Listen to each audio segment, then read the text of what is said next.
नमस्कार बंधुरा आमार এই চ্যানেলে নতুন আরেকটি ভিডিওতে তোমাদের সবাইকে স্বাগত। তো আমি আজকে চলে এসেছি আরেকটি নতুন রেসিপি নিয়ে। আজকে তোমাদেরকে আলু দিয়ে মাটনের রেসিপি করে দেখাবো।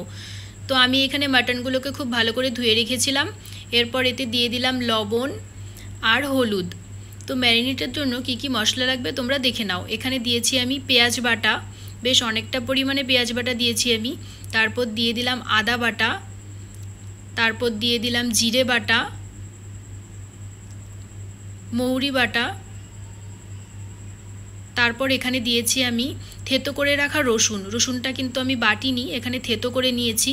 তারপর দিয়ে দিলাম কাঁচা লঙ্কা বাটা, তারপর দিয়েছি শুকনো লঙ্কা বাটা। আমি এখানে সব বাটা মশলাই ব্যবহার করেছি। তারপর এখানে দিয়ে দিলাম কাঁচা সরষের তেল, তারপর অল্প গোলমরিচ গুঁড়ো দিয়ে দিলাম। এখন আমি খুব ভালো করে মেখে নেব। এখানে আমি সব বাটা মশলা ব্যবহার করেছি, গুঁড়ো মশলা দিইনি। বাটা মশলাটা দিলে রান্নাটা একটু বেশি ভালো হয়। তো আমি এখানে মেখে নিয়েছি। এখন আমি 1 ঘন্টার জন্য ম্যারিনেটের জন্য রেখে দিলাম।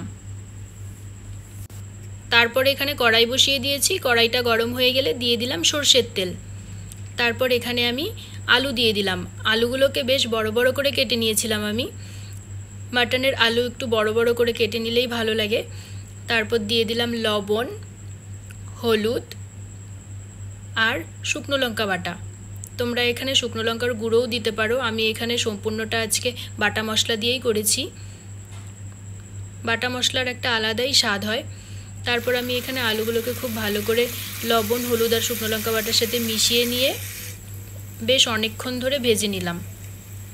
আলুগুলোকে বেশ কড়া করে ভেজে নিয়েছি আমি। এখন আলুগুলোকে নামিয়ে নেব। এখন আমি ওই তেলেই দিয়ে দিলাম 2টো এলাচ, 2টো দারচিনি আর 2টো লং। তারপর দিয়ে দিলাম পেঁয়াজ কুচি। আমি এখানে বেশ কিছুটা পরিমাণে পেঁয়াজ কুচি দিয়েছি। পেঁয়াজটা খুব তাড়াতাড়ি ভাজা হওয়ার জন্য আমি এখানে দিয়ে দিলাম অল্প পরিমাণে লবণ আর হলুদ। লবণটা দিলে পেঁয়াজটা খুব তাড়াতাড়ি ভাজা হয়ে যায়। এখন আমি পেঁয়াজটাকে বেশ লালচে করে ভেজে নেব। তো পেঁয়াজটা আমার ভাজা হয়ে গেছে। এখন মাটনটা যে মেখে রেখেছিলাম সেটা আমি দিয়ে দেব। তারপর মাটনের ওই বাটিটা ধুয়েই কিছুটা পরিমাণে জল দিয়ে দিলাম। খুব বেশি জল দেব না, আমি অল্প পরিমাণে জল দিয়েছি। পরে এখান থেকে এমনিতেই জল উঠে যাবে অনেকটা, যেহেতু পেঁয়াজ দেওয়া আছে অনেকটা। তারপর আমি ঢাকা দিয়ে দিলাম। মাটনটা সেদ্ধ হতে যেহেতু অনেকক্ষণ টাইম লাগে, তার জন্য আমি এটা ঢাকা দিয়ে দিয়ে কষিয়ে নেব।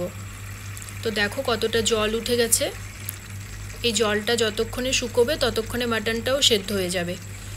তো তারপর আমি দিয়ে দিলাম রসুন আর বড় করে কেটে রাখা পেঁয়াজ। তারপর আবার ঢাকা দিয়ে দেব।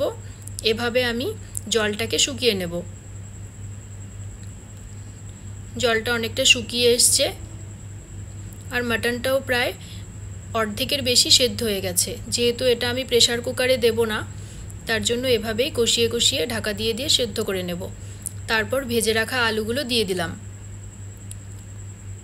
এখন আলুগুলোর সাথে আবার কষিয়ে নেব। তো এখন আমার কষানো হয়ে গেছে। এখন ঝোলের জন্য পরিমাণ মতো জল দিয়ে দেব। তো আমি এখানে গরম জল দিয়েছি। গরম জলটা দিলে খেতে একটু বেশি ভালো হয়। তো এখন আমি গরম জল দিয়ে দিলাম ঝোলের জন্য। তারপর ঝোলের জলটা ফুটিয়ে নেব। আবারও ঢাকা দিয়ে আমি ঝোলের জলটা ফুটিয়ে নেব। মাটন যেহেতু সেদ্ধ হতে একটু টাইম লাগে, তার জন্য ঢাকা দিয়ে দিয়ে করলেই খুব তাড়াতাড়ি সেদ্ধ হয়ে যাবে। তারপর দিয়ে দিলাম গরম মশলা। এখন আরেকটু ঝোলের জলটা ফুটিয়ে নামিয়ে নেব। তো তোমাদের যদি ভিডিওটা ভালো লেগে থাকে লাইক, কমেন্ট আর শেয়ার করে দিও। তো আজকের মতো